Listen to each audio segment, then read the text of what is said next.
Boa noite, pessoal. Então, hoje nós vamos dar início a um conteúdo novo, né? Esse conteúdo que a gente vai trabalhar é sobre Taylorismo, Fordismo e Toyotismo, esses três modelos produtivos.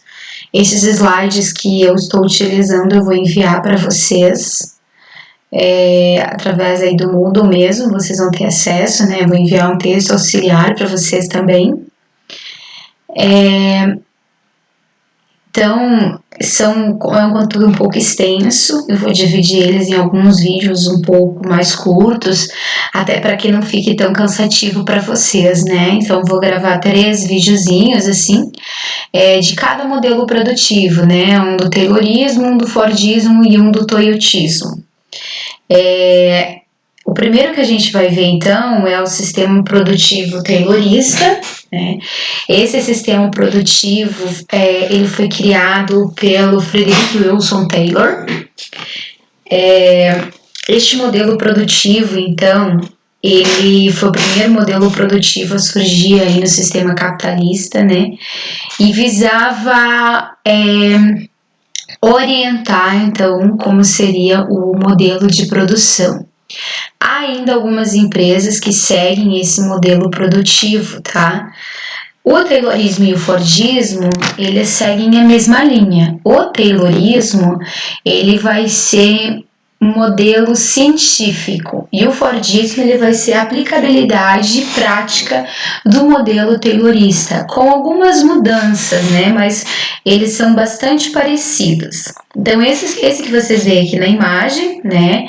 Esse é o Taylor e ele era um engenheiro e trabalhou para uma empresa chamada Bethlehem Steel Company, que era uma empresa siderúrgica, e o objetivo do Taylor era aumentar a capacidade produtiva, diminuindo o número de funcionários.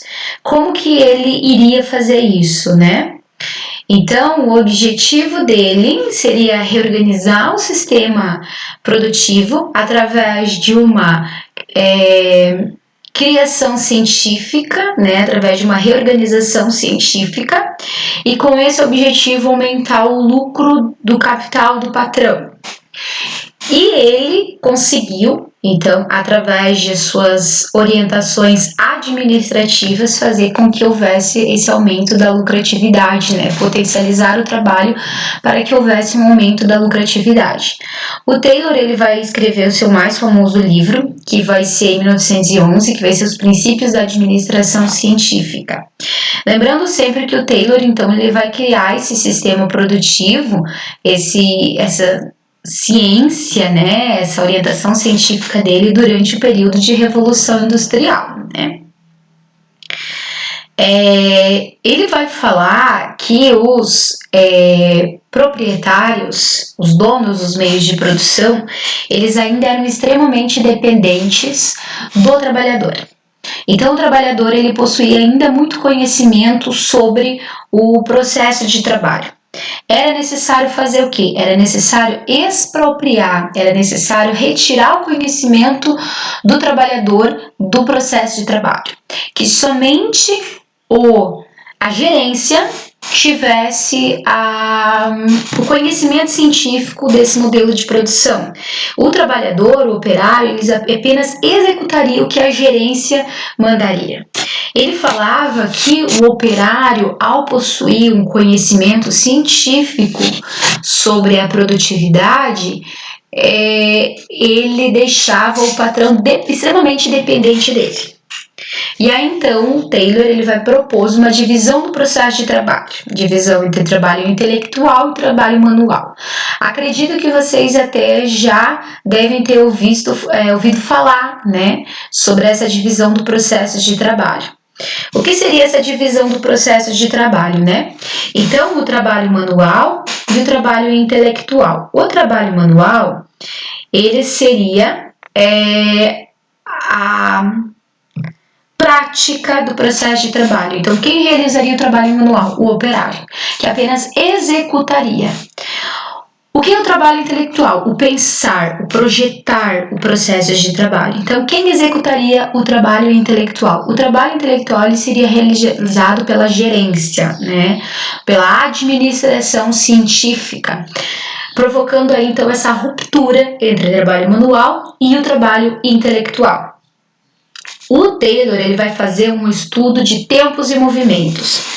Qual seria o movimento mais rápido e mais eficiente que se realizaria em menor tempo para aumentar assim a produtividade? É aí que vai ser proposto, né, a questão do trabalho repetitivo. Então você tem uma padronização, você fazer o trabalho de uma determinada maneira, padronizada, todos fazer da mesma maneira, para que o trabalho ele fosse feito mais rápido e você produzisse mais, né? Então aqui a gente tem os passos básicos do Taylorismo. O que seriam esses passos básicos? Esses passos básicos, a padronização e a perfeição no processo de trabalho. Então, a gerência determinaria quais seriam os movimentos melhores, movimentos mais rápidos, né, que o operário deveria fazer. Então, todo mundo que trabalhasse no mesmo setor deveria fazer o mesmo movimento repetitivo para aumentar, assim, a rapidez do processo de trabalho. Eu vou mandar para vocês também, vou estar enviando aí para vocês também, para vocês verem o vídeo, imagino que vocês já até devem ter visto, que é um trecho do filme Tempos Modernos, do Charlie Chaplin. Esse filme, ele retrata perfeitamente como funciona na prática o Taylorismo, que é o Fordismo daí, né? Essa padronização do processo de trabalho, esse trabalho repetitivo e a alienação do trabalhador em relação a isso, né? A seleção e o treinamento, então, os operários eles eram selecionados de acordo com as suas aptidões físicas. E aí surge a famosa frase do Karl Marx, o gorila adestrado. Então, para este modelo produtivo, tanto para o Taylorismo quanto para o Fordismo, o modelo ideal de trabalhador era o gorila adestrado. O que significa isso? Que o operário precisava ter capacidades físicas, força, obediência, né? Mas não precisasse ter capacidades intelectuais. Haja vista que o trabalho intelectual, quem faria seria a gerência, né? Então ele apenas deveria saber executar bem o trabalho que lhe era imposto. A cooperação também é outro fator necessário. Por que a cooperação? Cada operário deveria realizar bem o seu processo de trabalho para que ao final todos conseguissem realizar bem o seu processo de trabalho. Se um não executasse bem, o outro consequentemente também não faria bem o seu trabalho porque ele chegaria com imperfeições, né? Então, se todos realizassem bem a sua tarefa, todos conseguiriam executar bem. E a divisão do processo de trabalho, que é o que a gente falou, né? A divisão entre o trabalho manual e o trabalho intelectual, né? A fixação no volume de produção, então o trabalho ele era fixado, que você deveria produzir tanto por período, né? E a gente vê que muitas indústrias elas funcionam dessa maneira, né? Fixação do volume de produção. Então de tantos minutos você tem que fazer tanto por produtividade, né? As tarefas individuais. O que seriam essas tarefas individuais? Você realiza, apesar de você trabalhar junto numa esteira de produção, que vai vir com o Fordismo, né, na esteira, cada um realiza o seu trabalho de forma isolada, sem tempo para conversar, sem tempo para você interagir, para que não houvesse contaminação com normas e padrões de grupo, como, por exemplo, formação de sindicatos, né?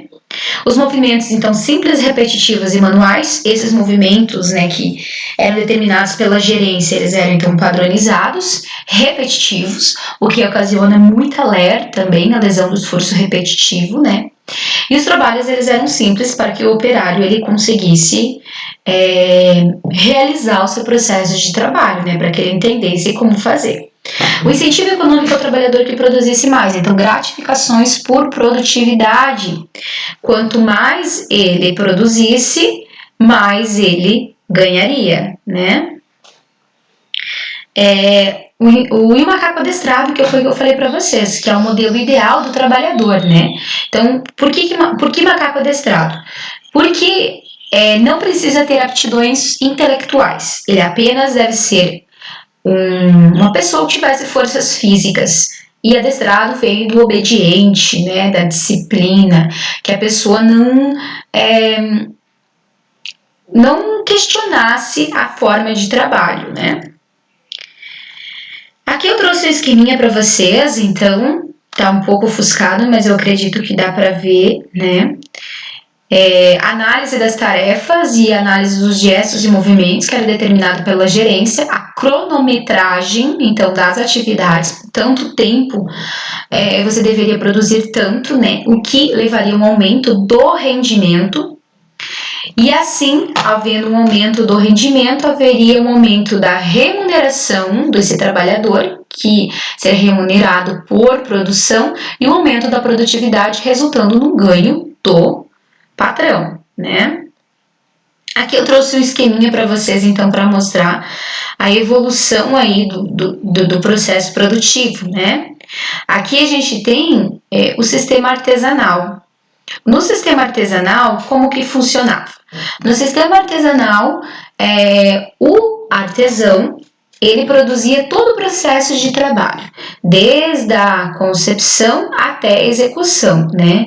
Era ele que fazia todo o processo de trabalho. Então, ele pensava, por exemplo, aqui estão fazendo calçado, né? Então, ele que pensava como que ele ia fazer o calçado, né? Ele planejava a execução, ele buscava matéria-prima, ele produzia essa matéria-prima, né? Ele dava o tratamento para ela e depois ele produzia o calçado. Todas as partes do calçado era ele quem produzia. Então, ele vai produzir desde a concepção até a execução. Esse sistema aqui é um sistema que funcionava no período feudal, né? Então, com o início aí de uma revolução industrial, surgem as manufaturas ou as corporações de ofício. Por que houve uma mudança no sistema de produtividade? As pessoas elas começaram a ir do campo para a cidade, como a gente já estudou nas outras aulas, né? Aí com a Revolução Francesa, a Revolução Industrial, as pessoas começaram a ir para a cidade. E nas cidades começou a aumentar a demanda por produtos. E aí os artesãos eles resolveram se reunir em associações, que são as corporações de ofício. Nesse sistema aqui, o trabalho ele ainda é manual. Só que eles começam uma divisão do processo de trabalho. Então, cada artesão vai fazer uma parte do processo de trabalho. Para quê? Para potencializar o aumento da produtividade. E aí, cada artesão, vai, por exemplo, planejar a execução, né, como que será feito esse calçado, o outro vai fazer a sola, o outro cadarço, o outro costurar, o colar e assim por diante. Então vai começar a haver uma divisão do processo de trabalho, apesar ainda do processo de trabalho ele ser manual. Com a potencialização aí da Revolução Industrial, como a gente já estudou também um pouco da Revolução Industrial, ela vai haver a introdução das máquinas no processo produtivo. Aqui as máquinas têxteis, né, que serão as primeiras a serem inseridas no processo produtivo. E aí, com a introdução dessas máquinas têxteis, vai começar a haver a potencialização também da divisão do processo de trabalho, cada vez mais se acentuando essa divisão entre trabalho manual e trabalho intelectual. Aqui eu trouxe o trecho de um texto que é bem interessante para como se materializa na prática essa questão da divisão do processo de trabalho, né? Um homem estica o arame, outro retifica e um terceiro corta. Aqui é a produção do alfinete, tá? Um quarto faz a ponta e um quinto prepara o topo para receber a cabeça. A cabeça exige 2 ou 3 operações distintas. Colocá-la é uma função peculiar. Branquear os alfinetes é outra, e até alinhá-los no papel é uma coisa separada. E o importante na fabricação de um alfinete é deste modo dividido em cerca de 18 operações, que em algumas fábricas são executadas por mãos diferentes, embora em outras o mesmo homem às vezes execute 2 ou 3 delas. Ou seja, a produção de um alfinete não é feita por um homem, é feita por diversos homens que dividem o processo de trabalho em operações simples, repetitivas e mecânicas, né? Então, aqui tem outras características aí do Fordismo, né? Então, a ciência, ela substitui o empirismo que seria as impressões, né? Que seria o senso comum. A cooperação, o individualismo. Então, o importante aqui era você trabalha sozinho, mas ao mesmo tempo você tem que fazer bem o seu trabalho para que todos executem bem, para que ao final você tenha um aumento da produtividade, né? Um rendimento máximo em vez de produção reduzida, então produzir cada vez mais. E o desenvolvimento de cada homem no sentido de alcançar maior eficiência e prosperidade. Prosperidade para o patrão, que aumentaria a sua produção, né? A divisão do trabalho, então, ele propicia o quê? Ele vai fazer com que o trabalhador ele aumente a sua destreza, ele fique cada vez mais, cada vez melhor em uma apenas determinada operação, né? A economia de tempo na transição do processo de trabalho, então ele não vai ter uma perda ao parar para fazer outra atividade, ele vai ficar executando aquela mesma tarefa. E a invenção das máquinas que vão facilitar e abreviar o trabalho, que vai ser uma característica do Fordismo, né? A introdução de máquinas à esteira rolante no processo de produção, fazendo com que aumente ainda mais a produtividade. Taylor considerava que o operário era vadio, ele trabalhava pouco, sendo que podia produzir mais. Então, para ele, como o operário ele tinha conhecimento do processo produtivo, o operário ele dava nó, né? Então, para ele, o operário ele produzia mais. E de que forma que o operário produzia mais? Colocando essas regras que ele vai ditar no seu livro dos princípios da administração científica, né? Então, a gerência que projetaria o processo de trabalho e o operário apenas executaria esse processo de trabalho. Taylor também vai falar que era importante controlar a vida individual do operário. Então, para eles, o operário ele deveria ter uma família, ele deveria ser aquele que não saísse no final de semana e que ser aquele trabalhador que chegasse na segunda-feira para trabalhar, né, depois do descanso semanal, ele fosse um operário que tivesse descansado, que não tivesse bebido no final de semana, por exemplo, né? Não tivesse saído de casa e fosse um operário descansado. Então, eles vão acabar fazendo também um controle da própria vida individual do trabalhador como forma de depois ele render melhor ainda no processo de trabalho, né? O Marx ele vai fazer uma crítica bem grande a essa fragmentação do processo de produção. Marx vai falar que vou pular aqui um slide que vocês vão entender melhor. Marx vai falar que ao separar o processo manual do processo intelectual, leva-se uma alienação do trabalho. O operário ele fica alienado da sua capacidade.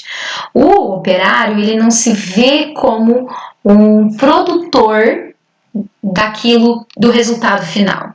Né? Ele não vê ele como algo importante no processo de produção daquele produto, porque ele faz uma parte tão reduzida, tão pequena do processo de trabalho, que ele não se vê enquanto alguém que tenha capacidade de produção. E ele tira a capacidade de reflexão, a capacidade de pensamento, a capacidade intelectual do operário ao expropriá-lo da sua capacidade intelectual de conceber um produto e ao dividir o trabalho dele em operações extremamente mecânicas e repetitivas, ele perde a sua capacidade de trabalho, o que Marx chama de alienação do trabalho. Então aqui tem uma frase bem interessante do Marx para retratar essa questão da alienação do processo de trabalho. O que ele vai falar? A apropriação do objeto aparece como alienação a tal ponto que quanto mais objetos o trabalhador produz, tanto menos pode possuir e tanto mais fica dominado pelo seu produto, o capital. E aí tem uma chargezinha bem interessante, ó. Amanhã eu me aposento. Sabe o que eu vou fazer? Vou caminhar até o final desta linha e descobrir o que estive fazendo nesses últimos 30 anos. Então, qual que é a função desse operário por 30 anos? É colocar um parafuso, né? E ele não entende que ele é uma parte importante desse sistema produtivo que no final provavelmente vai gerar uma máquina, um automóvel ou algo assim. Ele faz um processo tão reduzido que ele não se vê como parte integrante do processo final, né? E aí o que eu vou passar para vocês, né? Vou trazer para vocês que vocês podem ver ali inserido, vai ser um trecho do filme do Charlie Chaplin, Tempos Modernos, né? Onde ele faz justamente uma crítica a esse tipo de sistema produtivo, o que leva à alienação do trabalhador e que ele não se vê enquanto um operário capaz de produzir algo, né?